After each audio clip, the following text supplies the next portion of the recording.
राष्ट्रीय दलित मानव अधिकार संगठन की ओर से दलितों और कमजोर वर्ग के प्रति बढ़ रहे अत्याचार के मद्देनजर प्रेस वार्ता का आयोजन किया गया। इस वार्ता में पिछले 10 वर्षों में प्राप्त स्टेटस रिपोर्ट पेश की गई। इस रिपोर्ट के मुताबिक दलितों पर हुए अत्याचार की जानकारी साझा की गई। इस संबंध में सामाजिक कार्यकर्ता जागृति ने बताया कि दलितों और समाज के कमजोर वर्ग को लेकर तैयार स्टेटस रिपोर्ट का आज लोकार्पण किया गया है। इसके मुताबिक समाज के 50% आबादी और कमजोर तबके की सुरक्षा को समाज खड़ा नहीं दिखाई दे रहा। उन्होंने कहा कि कानून तो बने हैं मगर उनको मुख्य धारा से जोड़ने में कमी देखी जा रही है। उन्होंने कहा कि इनकी सुरक्षा के लिए लोगों की कमी को दूर करना चाहिए, साथ ही जांच की प्रक्रियाओं पर ध्यान देने की आवश्यकता है। उन्होंने कहा कि पिछले कुछ दिनों में दलितों और कमजोर वर्ग के साथ हुई घटनाओं को देखते हुए प्रदेश सरकार की रणनीति चिंतनीय है।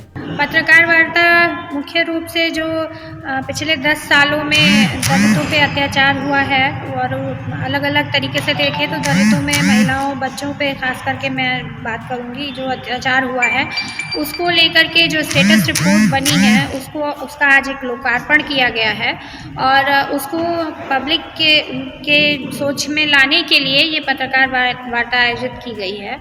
और मुख्य रूप से हम लोग जो बात रख रहे हैं वो उसी रिपोर्ट के इर्द गिर्द है और ये है कि ये चिंता का विषय है कि समाज की 50% आबादी जो है और बच्चों को जोड़ लूँ तो 75% होता है। एक कमज़ोर तबके के साथ जो जिस तरह से समाज को और व्यवस्था को खड़े होना चाहिए वो दिखाई नहीं दे रहा है।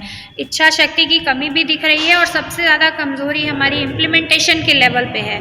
कानून हमने बनाया लेकिन उसकी इम्प्लीमेंटेशन की जो हमारी एजेंसीज खड़ी करनी चाहिए थी, संस्थाओं को जितना मजबूत होना चाहिए था, उस पर जो इन्वेस्टमेंट होना चाहिए था वो नहीं हो पा रहा है। हम ज़रूर ये कह देते हैं, आदेश हो जाता है कि हर जिले में कोर्ट हो जाना चाहिए, लेकिन कोर्ट में जज नहीं होते हैं, पैरोकार नहीं होते और व्यवस्थाएं नहीं होती हैं। तो इस तरह के फास्ट ट्रैक कोर्ट में जहां मामला चलाना है तो पहले तो उनको एक मजबूत तरीके से वहां पे जो लोगों की कमी है उसको पूरा किया जाना चाहिए और जांच की प्रक्रियाओं पर भी ध्यान दिया जाना चाहिए।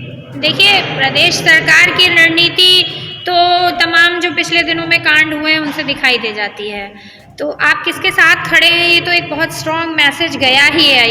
यूपी में खास कर बात करूं तो जो मानवाधिकार के कार्यकर्ता हैं उनके साथ कैसे डील किया गया। कोई भी प्रतिपक्ष का व्यक्ति अगर थोड़ा सा विपरीत विचार लेकर के अगर बाहर निकलता है तो उसके साथ क्या व्यवहार कर रही है सरकार, ये तो सबको दिखाई दे रहा है। इवन जो मीडिया में लोग हैं जो एकदम भक्ति वाली मुद्रा में नहीं है, उनके साथ भी क्या हो रहा है ये आप सब भी जानते हैं। तो हम लोगों का तो यही मानना है कि जागरूक लोकतंत्र का मतलब ही है कि लोगों को अपनी बात रखने की आज़ादी होनी चाहिए, अपने विचार रखने की, आलोचना करने की पूरी आज़ादी होनी चाहिए, तभी डेमोक्रेसी है।